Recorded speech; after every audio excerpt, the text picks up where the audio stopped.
This video was brought to you by the wonderful people on screen here who support me over at Patreon. If you want to support this channel and what I do, then please check the link in the description or the link at the end of the video. So I haven't tackled Islam in, what, a year now? So let's see what we're going to be tackling here.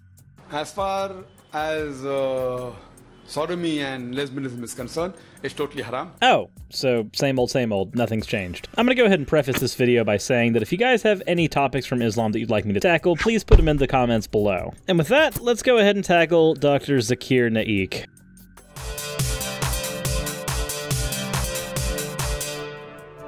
Alrighty, so before the good doctor talks to us about how dating should work, let's get into the fan art. First, we have me about to launch a pumpkin by Atreyi, and then an incredibly thick Rule 63 Suris by Booty Math, and an Invader Zim-styled Suris from MJ Sketchy. As always, thank you all for your submissions, and let's move right into the video. How do you think a Muslim should react to dating before marriage? And whether in Hadith there is any punishment to sodomites, lesbianism, any mention like that? That was the question. That is dating allowed before marriage? And is there any punishment for sodomy? Sodomy and lesbianism. Is there any punishment? As far as sodomy and lesbianism is concerned, it's totally haram.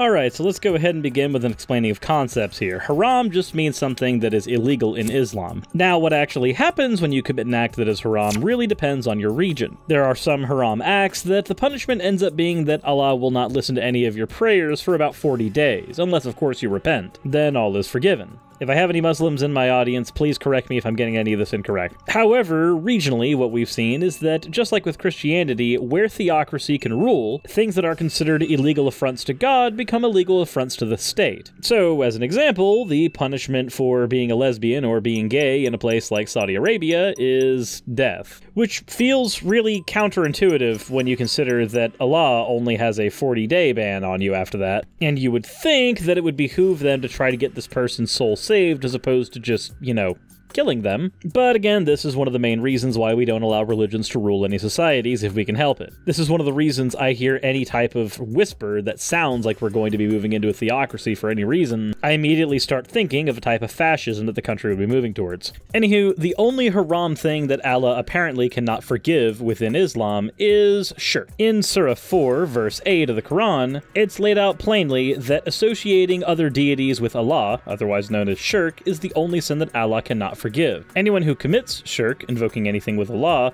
is forbidden from being in paradise, and hell is where they're stuck. And if you guys want a description of the Muslim version of hell, then please see this video I'm throwing in the description below. And make sure to pack plenty of nuclear fruit. Apparently it's pretty abundant down there. Anywho, moving on. Allah says in the Quran that, do you prefer in lust men over women? Means, saying to the men that, are you going after men rather than women? Talking about Qawmi Lut. Qawmi Lut. So it's haram in Islam, and lesbianism or homosexuality is haram, and even involving with children, there are hadith is totally haram. There is no permission. Okay, see, that one strikes me as kind of weird, since historically it's noted that the Prophet Muhammad took Aisha as his wife when she was age 6, and then consummated the marriage once she was age 9. There's even stories of him narrating bits of the Quran while his head is in her lap and she is menstruating. By practically every metric, we would consider Aisha a child. And I know an apologetic that's used here is that you cannot view the morality of a society in the past through the lens of the present. But I start having problems with that when the Prophet Muhammad is seen as a pinnacle, much like Jesus is in Christianity, someone whose actions should be aspired to. It's through this present-day treatment of the Prophet Muhammad that I feel like viewing his past actions through a present lens becomes a little more acceptable. Coming to dating in Islam, dating, if you're talking about the modern style, like what people do, what we think dating, that is not allowed. Going meeting a girl outside, going to the garden alone with her and seeing whether, trying and finding out what are her views, and going to a movie and sitting on the last bench. Going to movies, wrongly was at last bench. So the thing is that all these things, practices that are prevalent normally, is not allowed in Islam. And I've got a bit of a problem with that. The whole concept of dating is to test the waters, determine whether or not you actually are compatible with somebody who you would want to date. Assuming that you are actually the type of person to want to go for marriage, it would behoove you, before legally binding you to somebody, to determine whether or not you're actually compatible. Dating is part of that. If your personality and someone else's personality don't line up at all, then how are you supposed to function as a married couple? And this isn't even getting into the sex part of the conversation. There's nothing like love before wedding. LBW. No, LBW haven't created nothing like love before wedding, but fine. But the Prophet also said that it is a sunnah, it is preferable to look at the girl you're going to marry. Like there was one of the Sahabas who told the Prophet, I'm going to get married. The Prophet said, you look at the girl, he said, no, he said, go and look at her. So that doesn't mean you cannot interact with her, that you cannot select, that you cannot choose. The Prophet said that when you have to choose the life partner, there are 4 things in which a person looks at.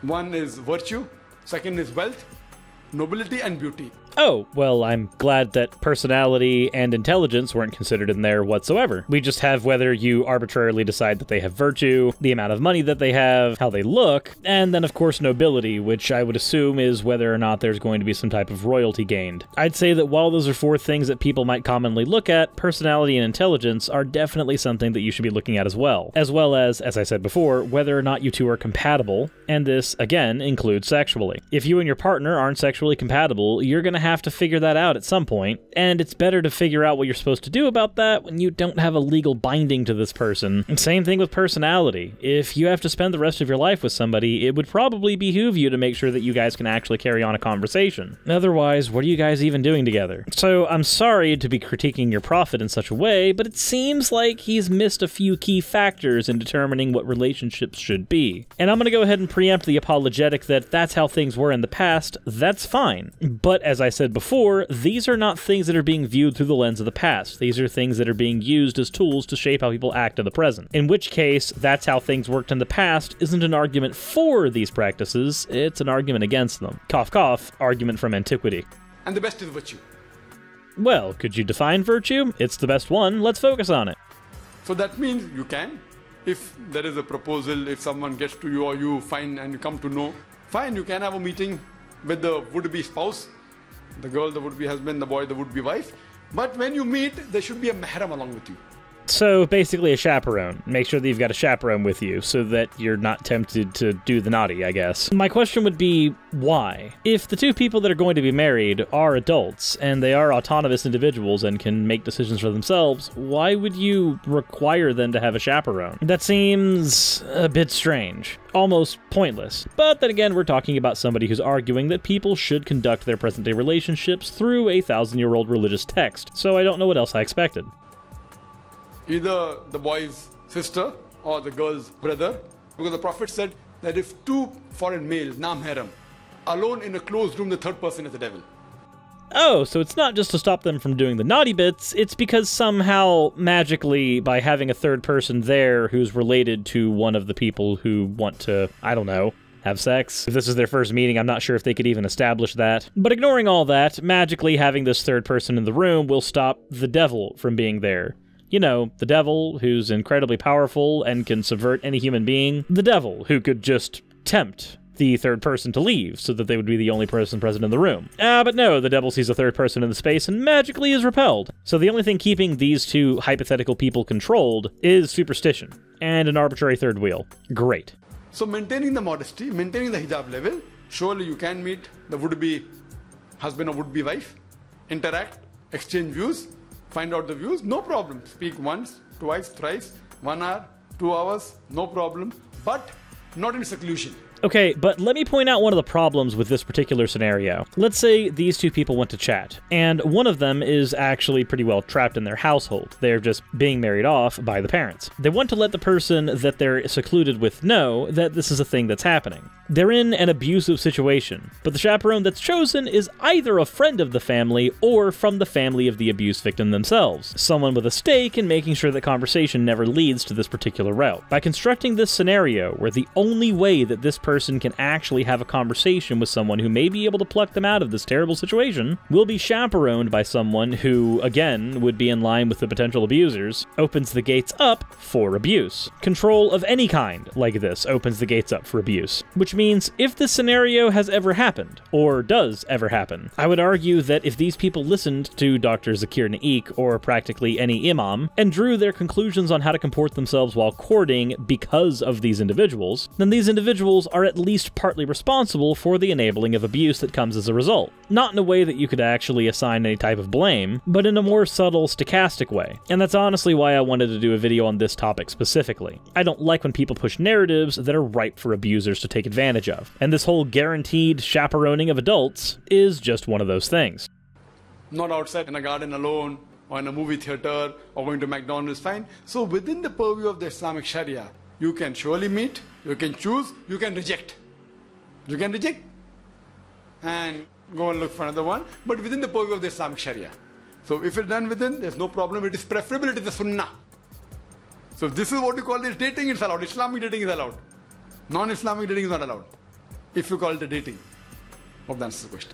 Okay, and that's neat, if that's all the rules. And I've already pointed out my problems with those rules, but the question that he had asked was what was the punishment for these things, not whether or not they're bad. Specifically, his question to you was this.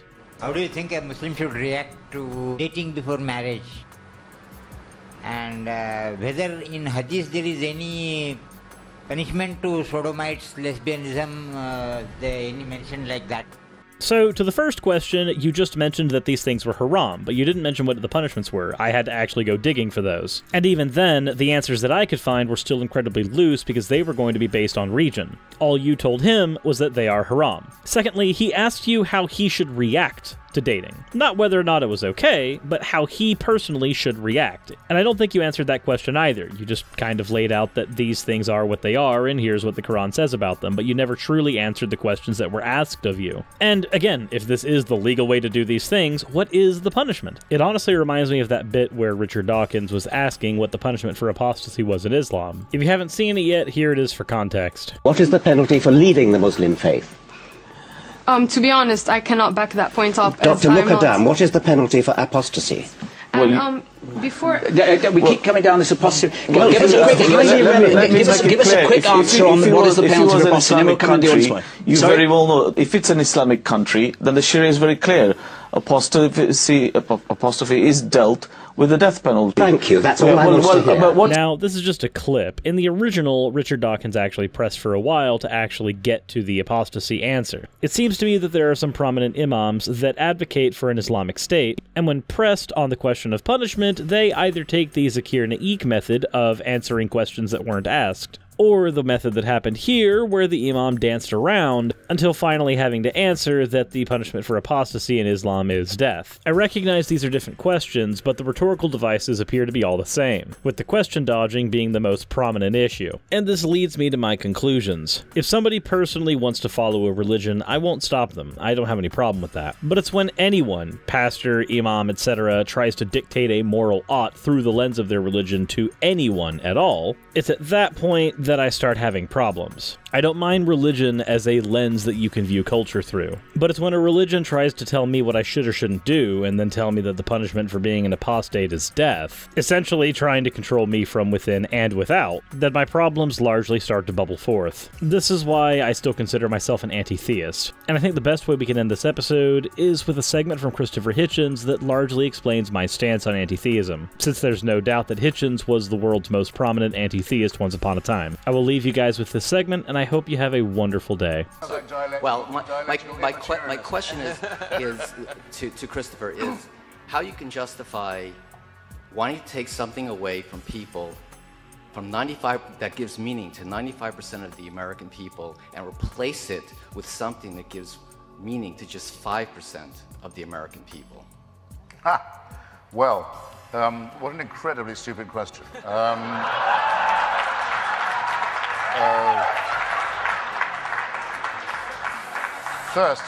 First, I've said repeatedly that this stuff cannot be taken away from people. It is their favorite toy, and it will remain so as Freud said in The Future of an Illusion, it will remain that way as long as we're afraid of death and have no problem, which is, I think, likely to be quite a long time.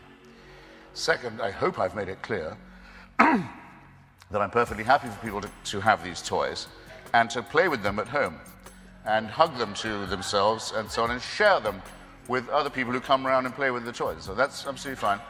They are not to make me play with these toys.